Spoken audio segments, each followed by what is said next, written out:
Pernah nggak sih, Anda ngalamin gitu melakukan hal yang, ya agak aneh karena lagi takut banget? Kayak Mel Robbins nih, penulis buku yang mau kita bahas, dia cerita dulu kalau naik pesawat, selalu nyari biarawati atau pendeta. Mikirnya, wah nggak mungkin Tuhan biarin pesawat jatuh kalau ada mereka di dalam. Aneh ya? Tapi ya ketakutan emang bisa bikin logika kita jadi, sedikit beda. Hari ini kita bakal coba menyelami bab 14 dari bukunya Mel Robbins, The Five Second Rule. Fokusnya ke strategi praktis buat ngalahin rasa takut. Ini sumbernya dari pengalaman Mel sendiri dan teknik yang dia ya temukan. Betul. Jadi tujuan kita kali ini ya membekali Anda semua dengan semacam metode gitu. Alat mental lah yang bisa langsung dipakai buat ngadepin rasa takut yang mungkin selama ini nahan-nahan Anda. Semua berdasarkan kisah nyata Mel dan aturan 5 detiknya itu. Nah, ngomongin Mel Robbins, dia kan cerita punya pengalaman yang intens banget ya sama takut terbang. Fobia malah, bukan cuma gugup biasa, tapi beneran panik. Dia gambarin gimana pikirannya langsung wush ke skenario terburuk. Ledakan lah, pesawat jatuh lah. Setiap ada suara aneh dikit atau guncangan kecil, jantungnya langsung deg-degan kenceng. Rasanya kita semua pernah ngalamin ya, gimana pikiran tuh kayak dibajak gitu sama rasa takut. Iya, iya. Itu contoh klasik banget. Gimana pikiran kita, kalau nggak dikendaliin, bisa lari kemana-mana, bikin skenario bencana sendiri, dan akhirnya memicu reaksi fisik yang nyata.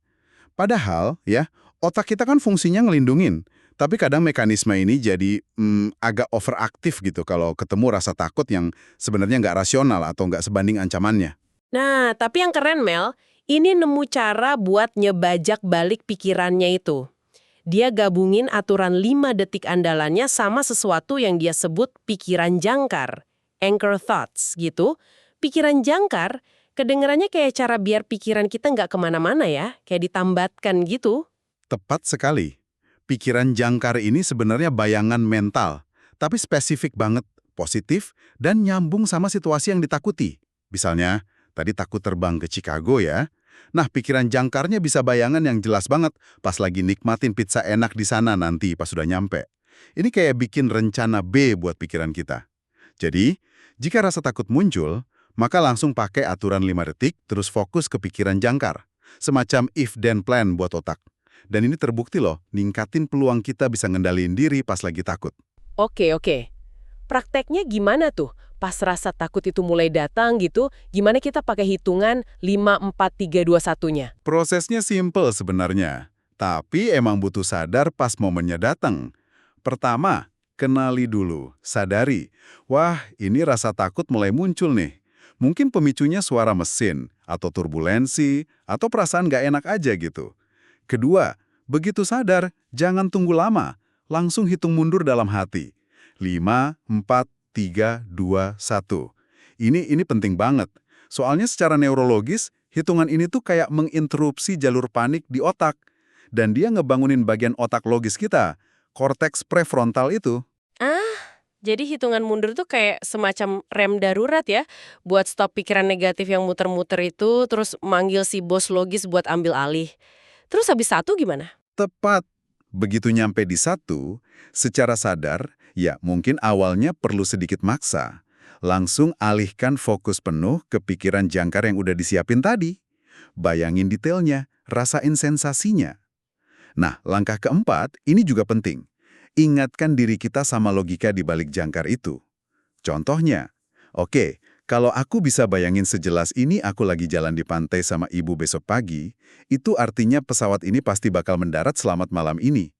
Ini ngasih konteks rasional yang dibutuhin otak biar nggak lebay nanggepin ancaman.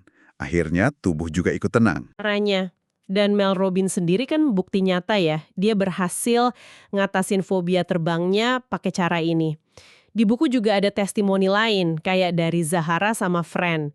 Si Fran ini malah bilang, gila, nggak nyangka sebanyak itu hal yang aku lewatin cuma gara-gara takut. Ini pasti bisa diterapin ke ketakutan lain juga kan ya? Nggak cuma terbang aja, misalnya gugup pas mau negosiasi gaji, atau mau ngomongin sesuatu yang serius sama pasangan gitu. Tentu saja, bisa banget. Teknik ini fleksibel kok. Anda bisa bikin pikiran jangkar buat situasi apa aja yang bikin takut atau cemas. Bayangin aja hasil positif dari negosiasi itu. Rasa puas pas salaman tanda deal misalnya. Atau bayangin perasaan lega banget setelah berhasil ngomongin unek-unek yang selama ini dipendem. Kuncinya itu dilatih ulang respons otak. Jadi, kalau dilatih terus, kita nggak lagi otomatis kejebak sama rasa takut. Tapi bisa lebih cepat pindah fokus ke antisipasi hasil yang baik, atau bahkan jadi semangat. Anda ambil alih lagi kontrol pikiran cuma dalam 5 detik. Sip, sip. Jadi intinya kita punya senjata praktis nih ya. Bisa ngelawan rasa takut secara aktif. Pakai aturan 5 detik buat motong pikiran negatifnya, terus langsung arahin ke pikiran jangkar yang positif dan masuk akal. Alat keren dari pengalaman nyata Mel Robbins. Nah, sekarang coba deh Anda luangkan waktu sebentar, pikirin satu aja ketakutan spesifik yang lagi Anda hadapi sekarang. Terus, coba bayangin pikiran jangkar apa yang bisa diciptain buat ngadepin itu. Latih bayangan itu di pikiran Anda, jadi pas dibutuhin, udah siap. Oke, ini ada satu pemikiran terakhir nih buat Anda renungkan. Mel Robbins kan bilang dia merasa sembuh ya dari fobia terbangnya. Tapi gimana kalau kita coba lihat rasa takut itu bukan kayak penyakit yang harus disembuhin atau dihilangin. Gimana kalau rasa takut itu sebenarnya energi. Energi yang kuat banget malah. Yang sebenarnya bisa kita pelajari buat kita arahin ulang. Gimana kalau ngelihat rasa takut itu bukan sebagai musuh, tapi justru sebagai sinyal. Sinyal kalau Anda tuh lagi mau ngelakuin sesuatu yang penting, sesuatu yang berani. Wah, itu perspektif yang menarik banget ya buat direnungkan. Oke, sampai ketemu lagi di pembahasan mendalam kita selanjutnya ya.